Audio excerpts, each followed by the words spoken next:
El coleccionismo es una afición que consiste en agrupar y ordenar objetos de una misma categoría. El tipo de objetos, por supuesto, siempre depende del gusto de cada persona. Y hoy en De Todo vamos a conocer a diferentes coleccionistas para que nos platiquen cuál es su afición. Yo soy Alexia y no se muevan de sus lugares porque estamos a punto de comenzar.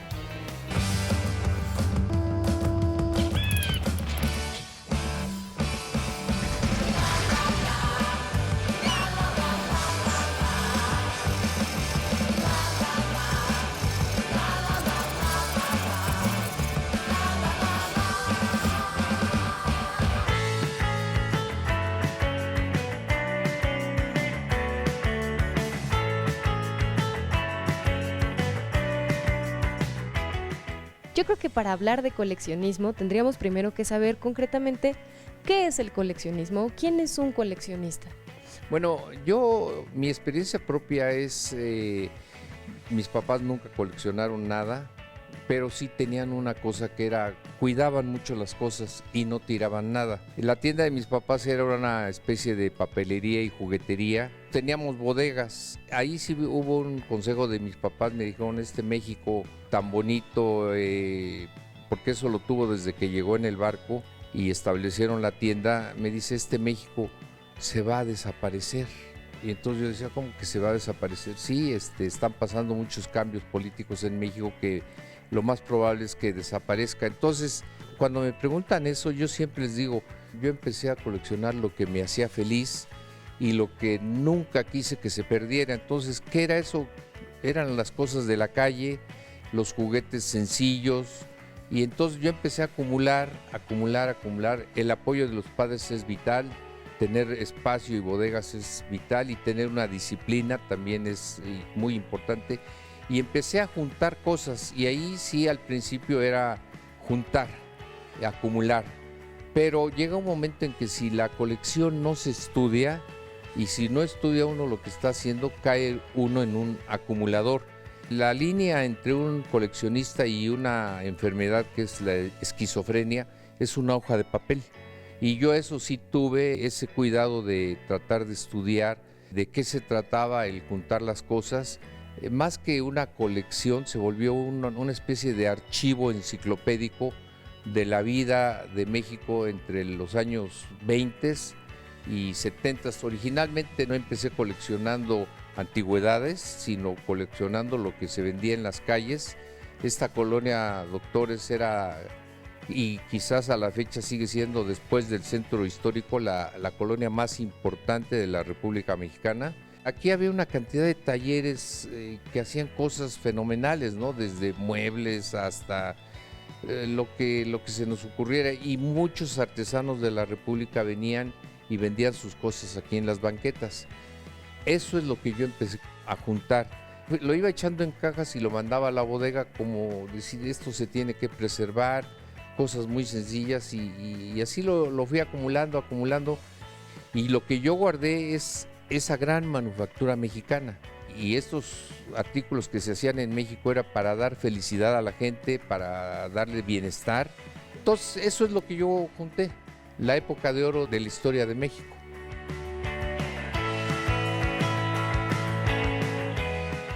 ¿Y cuál es la diferencia entonces entre coleccionar y acumular? ¿Cómo podemos comprender mejor estas dos actividades? Ahorita, yo empecé desde joven, empecé a catalogar cada pieza y a ponerle una pequeña historia. Ahí es donde viene el factor, un objeto, si no tiene historia, en este momento no es coleccionable, quizás en 50 años lo será. Entonces hay un engaño tremendo hacia la gente de estar comprando coleccionables.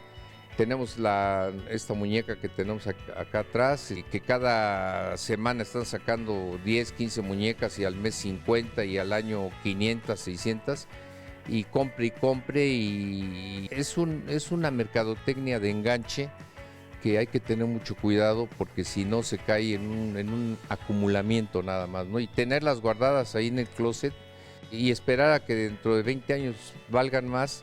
Ahí hay una cuestión de 20 años que dice uno, bueno, hijo, a lo mejor vale más, o hija, ya vale más tu colección, sí, pero ya se te fue lo más importante de la niñez, que es ser feliz, divertirte, gozar las cosas. Yo por eso siempre le digo a la gente, cuando compren un juguete, sáquenlo de la caja, jueguenlo y después guárdenlo, ¿no? Si son muy cuidadosos.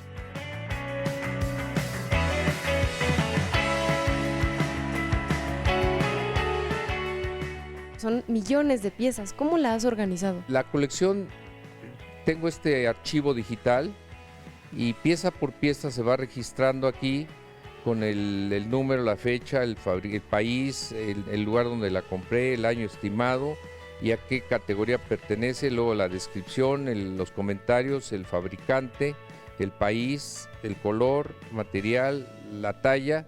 Y aquí viene una cosa muy interesante que es el tipo de cambio, que es el yen, el dólar y el peso, ¿no? ¿Quién me lo vendió? ¿Cuánto me costó? Y se va haciendo un pequeño resumen cada mes de lo que uno gastó. Y anteriormente yo hacía esto, lo hacía a mano antes de que llegara la computadora.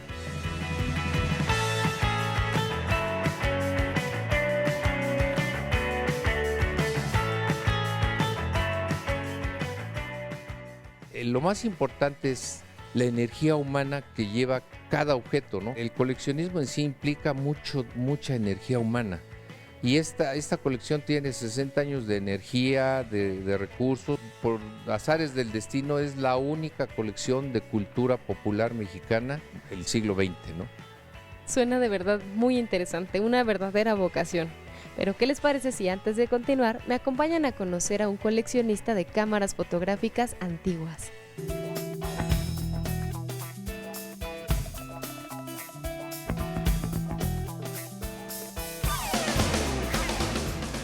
Esas cámaras se llaman Brownie de Kodak. La leyenda de esas cámaras era de usted aprieta el botón y nosotros hacemos el resto. El resto incluía enviarla 4 meses a Rochester, Nueva York, a que la revelaran. Pero era como la primera revolución de la fotografía popular y que se volvió masiva.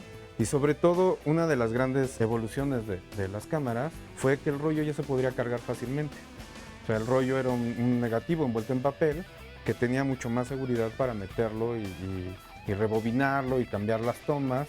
Los primeros rollos incluían como 100 fotos, así que casi se podían hacer fotos por una larga temporada o llevársela a viajes largos de manera muy práctica y muy fácil sin tener que cargar un burrito con todo el equipo como era antes de una cámara de fuelle o cámaras ya mucho más pesadas. Este es como de 1908, normalmente tienen un lapso como en que salieron de 1908 al 1924 esta.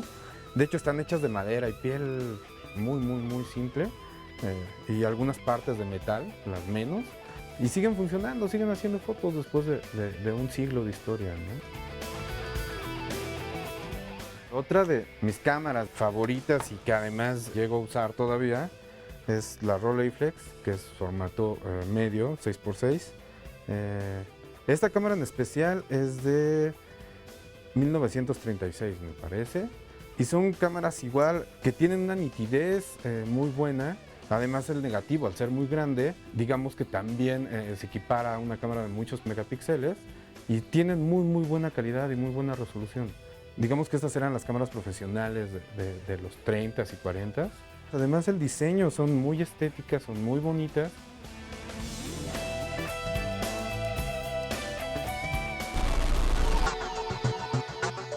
Esta cámara también es otro de los objetos que me sorprendió adquirir. Sobre todo porque dice acá abajo que es hecha en Japón ocupado. Y bueno, además, técnicamente pues, trae diafragmas, velocidades y foco selectivo. Una de las anécdotas sobre esto es que todavía trae sus rollos dentro. Y pues, obviamente traté de investigar cómo podían revelarse y con la incertidumbre de saber qué tenían adentro. Y ya cuando tenía todo el material listo y todo el rito para abrirla, me di cuenta que no traía negativo. Siendo el Japón ocupado, yo esperaba casi imágenes de Hiroshima o cosas así. Otra de las cámaras que a mí me gusta mucho y que tardé mucho tiempo en conseguir, que además tenía ganas de tener, era una Leica. Leica fue la que revolucionó el formato de 35 milímetros. Digamos que le empezó adaptando la película de cine a una cámara pequeña y de ahí se hizo tan popular, igual por ser pequeña, ligera, con muchas tomas. Y pues funcionó como para toda la fotografía de prensa de la primera mitad del siglo pasado, pues hasta la fecha es una marca mítica. Otra de las cámaras que se me hacen así como estéticamente más bonitas son entre Agfa y Argus. Yo creo que son de las marcas que hicieron cámaras con diseños que al menos a mí más me gustan. Digo, no sé si sean los más bonitos, pero son de los que a mí más me gustan. Esta solamente apretando un botón despliega el fuelle. En general, casi todas las cámaras tienen procesos diferentes y protocolos diferentes para usarlas. Y sí es como un poco complicado a veces, y también divertido, al menos cuando las empiezo a descubrir, el tratar de investigar cómo funcionan, ¿no? Sí, el aprender a ver y a disfrutar los ojos a través de la cámara ha sido, yo creo, lo que más me encanta de la fotografía. Poder atesorar los momentos, y no solo con la fotografía, sino también el vivirla a través de las cámaras, ha sido de los mayores placeres que he encontrado en la foto.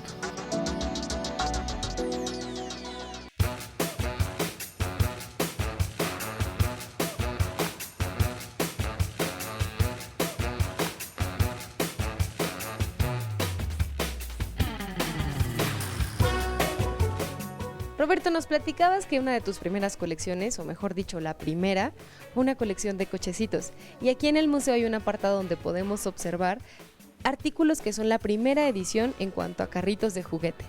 La compañía Matchbox inglesa, Lesney, inventó los carritos en inyección de metal. O sea, en vez de inyectar plástico, se inyectan metales.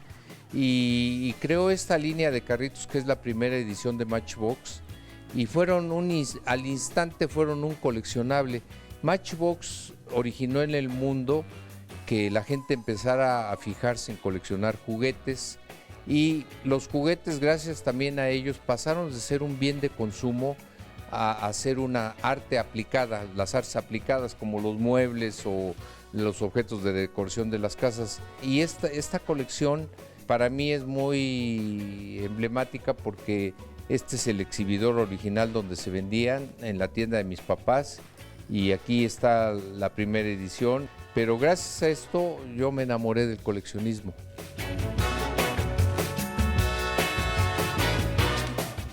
Nunca se jugaron en el piso, y la mayoría de estos carros, muchos niños los guardaron con su caja. Matchbox viene de caja de cerillos, y como cabían en una cajita de cerillos y tenía de los dos lados la lija, parece una caja de cerillos, ¿no? De ahí el nombre, sí. Son una verdadera joya, y la primera serie sobre todo. Y a la fecha siguen siendo de mis consentidos.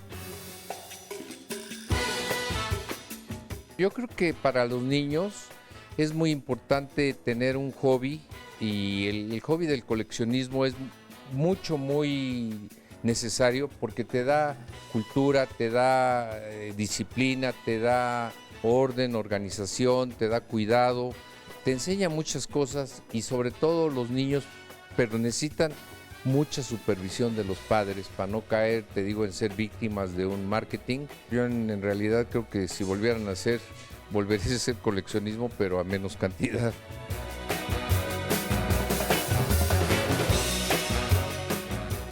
Ahora, ¿qué les parece si me acompañan a conocer la colección de periódicos de Eduardo? Se trata de una hemeroteca tan antigua que incluso posee el número 1 de algunos de los periódicos y revistas más famosos de México.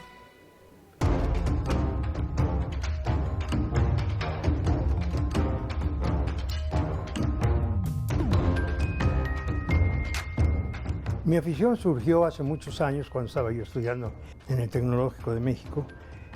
Mi compañero de banca casi era Óscar Alarcón, y Óscar Alarcón y su papá y su hermano tenían el periódico El Heraldo de México. Entonces un día Óscar me dijo: oye, tú que escribes también, ¿por qué no me haces un artículo? Le digo: pues yo solo sé de deportes, Óscar, pues házmelo. Se lo hice a mano y al otro día lo publicó. Y desde entonces me ofrecieron ahí en El Heraldo, los señores Alarcón, amablemente, la dirección de la sección de deportes.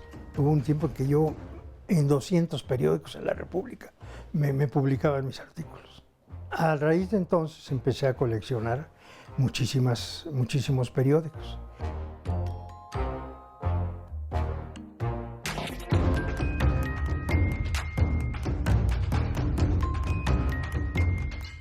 ¿Por qué coleccionar? Primero porque me encanta revisar artículos y revisar cosas del pasado y comparo con lo que hay ahora y todo. Y de algunos mismos periodistas, comparo cómo pensaban antes y cómo piensan ahora. Y hay muchos cambios, no crea, ¿eh? Yo me llevaba muy bien por ejemplo, con don Pedro Ferriz. Y era un tipo que yo le aprendí muchísimo, era un señorón. Aprendí de los señores Alarcón, aprendí de Nacho Lemos cuando estuve en la agencia Lemos, y así de muchas gentes. Yo nunca cobré por trabajar. Lo hacía nada más por gusto. Nunca. Así que esa ha sido siempre mi afición, y cada vez crece más y más y más, aunque cada vez yo también tengo más años y creo que esto algún día habrá que terminar.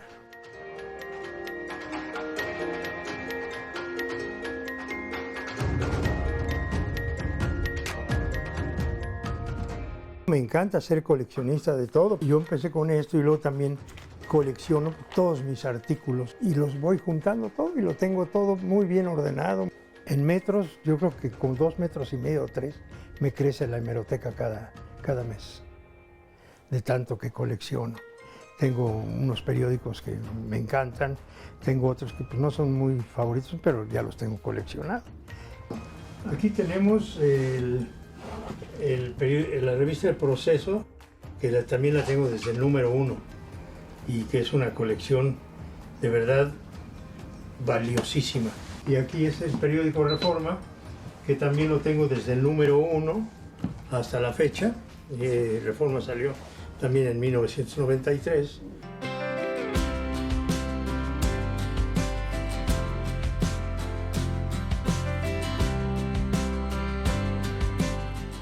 Tengo un recuerdo muy especial, muy profundo, del día que mi tío falleció, el 20 de abril de 93. Y ahí todos los periódicos de aquí y del mundo mencionaron el fallecimiento de mi tío. El título lo dice todo, Tumulto. Por eso lo pasamos a Bellas Artes. Aquí está la muestra de las últimas noticias de Excelsior. Y así estaban todos los periódicos, la prensa, y estaban todos, el Esto, periódicos deportivos, periódicos de espectáculos, todos los periódicos mencionaban el fallecimiento de mi tío. Fue impresionante el número de caricaturas y de esquelas y todo que salieron en todos los diarios de México.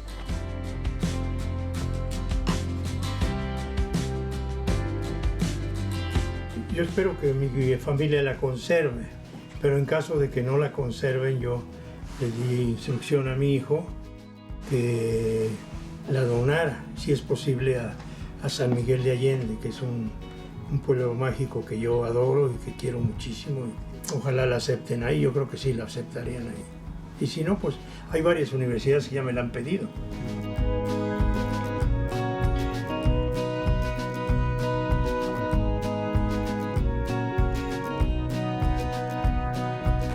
Las miniaturas se han convertido en una afición para los coleccionistas de todo el mundo, y es que resulta sorprendente contemplar objetos tan diminutos como curiosos. Vamos con Diego para que nos cuente más acerca de su colección de miniaturas.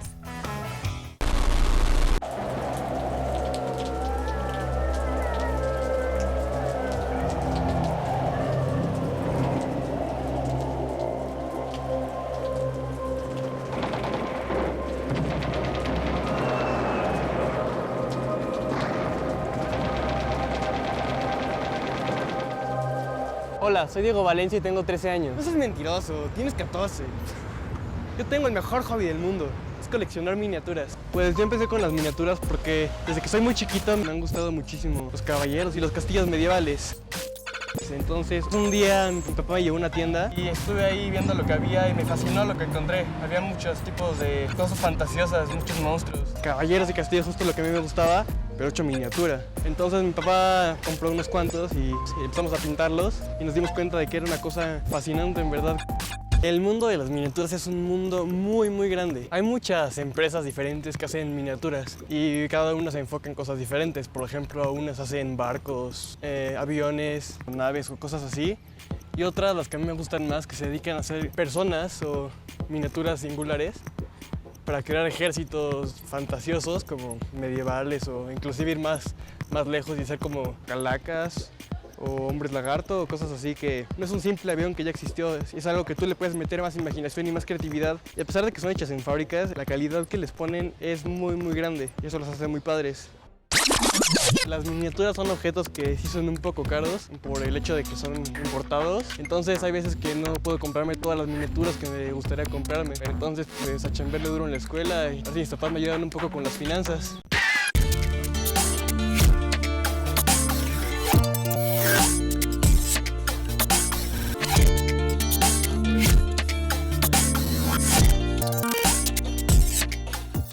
Casi siempre lo mejor es poner el color que más va a ver en la miniatura primero. Así de eso a lo que pones menos en la miniatura. O sea, por ejemplo, en esta miniatura lo que más hay es como color cobre, entonces el que primero pongo. Para mí una cosa muy padre de las miniaturas es el hecho de que sientes una gran satisfacción y una gran diversión al hacerlas. Cuando ves una miniatura o un ejército ya acabado, te sientes orgulloso de ti mismo. También una cosa padre es que tú tienes todo el poder sobre lo que estás haciendo. Puedes dejar tu creatividad y tu imaginación volar para hacer lo que tú quieras con las miniaturas.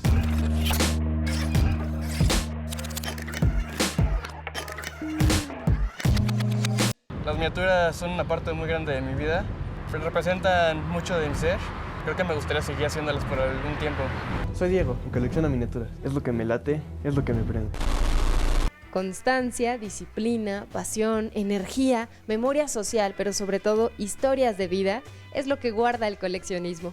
Por hoy nos tenemos que despedir, pero recuerden que pueden volver a ver este capítulo en nuestras plataformas digitales, podcast en iTunes y canal de YouTube. Y en la pantalla están apareciendo nuestras redes sociales por si quieren dejarnos saludos. Yo soy Alexia y los espero la próxima aquí, en De Todo.